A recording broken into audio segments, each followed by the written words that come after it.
Good morning, dear students. Today we will discuss question answers of chapter 9, reproduction in animals. So let's start. First question is, I am starting with the short question answers given on page number A115. First is, what is the significance of reproduction? First, let us understand what is reproduction. Reproduction means the process by which living organisms they produce young ones of its own kind. Then what is the requirement of this process? Reproduction. Reproduction is very important for continuation of a species. Okay, or we can say reproduction is important for the continuation of life of the animals. Now moving on to the next question, what are the methods of reproduction? There are two methods of reproduction in animals. One is asexual reproduction and another is sexual reproduction. In asexual reproduction, only one parent is involved to produce offspring. But in case of the sexual reproduction, two parents, one male and one female, is involved to produce offspring. Next is, name the male and the female reproductive organs of humans. If I'm starting with the male reproductive organs, so it's a pair of testes, two spermatic ducts and a penis. But if we talk about female reproductive organs, then it consists of a pair of ovaries, a pair of oviduct and uterus. What is binary fission? Binary fission, it is a method of asexual reproduction. It usually takes place in the unicellular organism. For example, I have drawn here the diagram for binary fission in the amoeba. Amoeba is a unicellular organism. That means it's only made up of one cell. So how does this binary fission takes place? In the binary fission, the parent it divides into the two offsprings. Let us see how. So this process is so easy. Here you can see the nucleus. It divides into two. This process of the binary fission, it starts with the division of nucleus into two, and once the nucleus has got divided into two nucleus, then the body divides into two parts. Okay, binary means two and fission means to divide. So in the binary fission, we see that the parent, it divides into two offsprings. It starts with the division of the nucleus and then the body divides. Okay, so it's so easy. Next is, what is budding? Budding is also a method of asexual reproduction. It usually takes place in the hydra, yeast, etc. In your book on page number A108, the image has been shown. Okay, you can see here, this is hydra. So in case of the budding, as the name of the method is budding. Okay, so what happens in this case? You can see this is hydra. Okay, so in case of the hydra, let me open it completely. So in case of the hydra, you can see here, wait. Here you can see on the lateral side, on one side, a bulge has appeared. Bulge means a bud-like structure you can see on the side of the hydra. This bud-like structure will start growing. And when this develops, what will happen? Now this hydra, now this offspring hydra, now it will detach from the body. Detach means it will get separated from the parent hydra and it will start growing as an individual. So in the method of the budding, a bulge appears on the side. That we call that as bud. Okay, and then this bud starts growing, and when this develops, then the offspring, then it gets detached from the parent.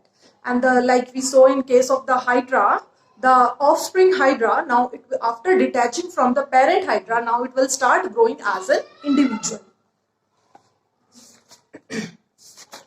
Next question is, now coming to long question answers. Describe the method of sexual reproduction with definition and example of the human being. In case of the sexual reproduction, here two parents are involved. One will be male and one will be female. Okay, and what happens in this process? The male gametes fuses with the female gametes to form the zygote.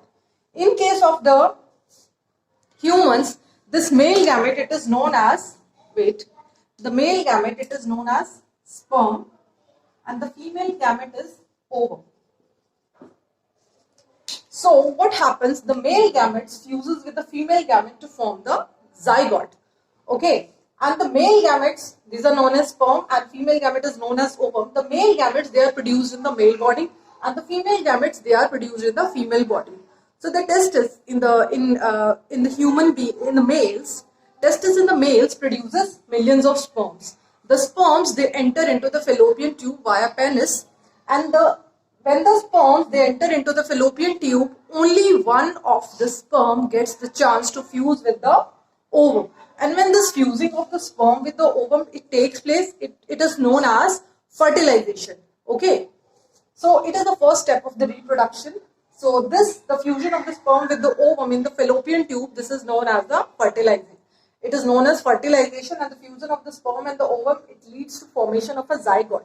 Okay, the sperm inherits some characteristics from the father, and the ovum, it inherits some characteristics from mother. Okay, and the zygote is formed because of fusion of the sperm with the ovum. So because of this, the child will have some characteristics of the father and some of mother. Okay, now after the formation of the zygote, as I told you, zygote is a single cell. So the zygote, it starts dividing. It keeps on dividing again and again. And this division of the zygote, it results in the formation of ball of cells. Means it divides again and again to form a large number of cells. In your book on page number 110, you can see this is zygote. It has started dividing, and you can see here the zygote, it has developed into because of its division again and again, it has resulted into the formation of large number of cells. And this large number of cells, now they will start reorganizing. That means now the cells, they will start making the groups and start developing as the tissues and the organs of the body. And this developing structure we call as embryo. This developing structure we call as embryo. This is known as embryo. And then when after this embryo, it gets implanted in the wall of the uterus. And now embryo will start developing in the uterus. Okay. And now the embryo will start developing the body parts like head, hands, legs, ears, eyes, etc. And the stage when the baby parts, they can be identified. We call that stage as fetus. Okay. So the embryo will develop into fetus. Embryo will develop into the fetus.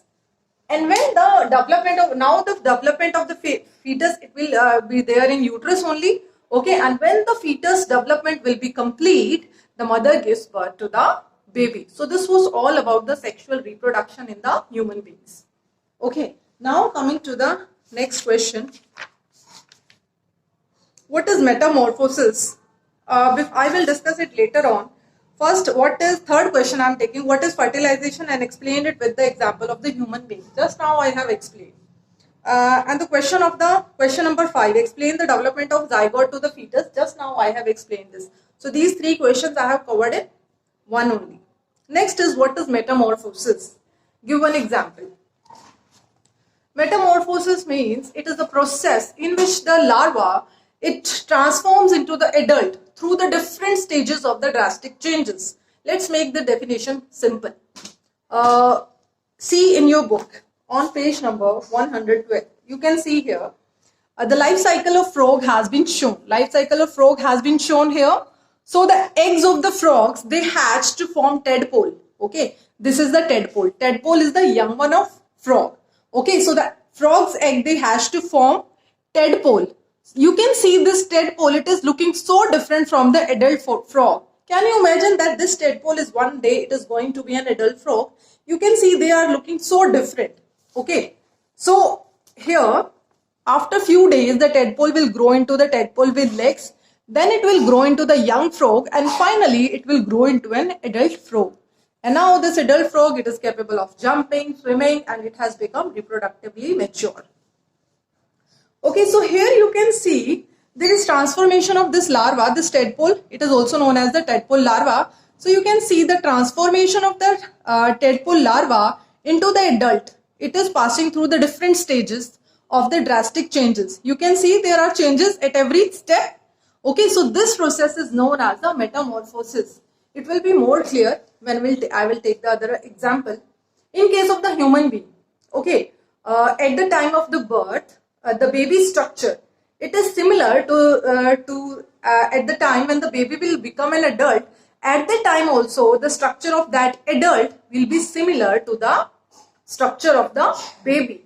Okay, you can compare any baby with yourself.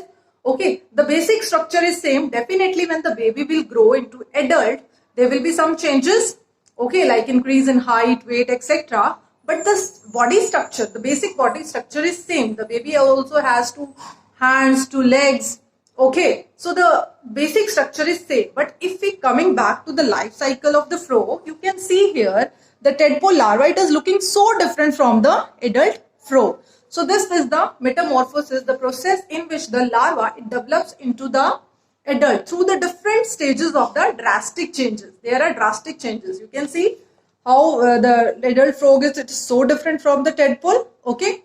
So I hope the metamorphosis is clear. Next is differentiate between the internal and the external fertilization. When I explain the fertilization in the human being, fertilization takes place inside the female body. Okay, so in human being, internal fertilization takes place. Internal fertilization means when the fertilization takes place inside the female body. For example, internal fertilization, it takes place in cow, dog, human beings, etc.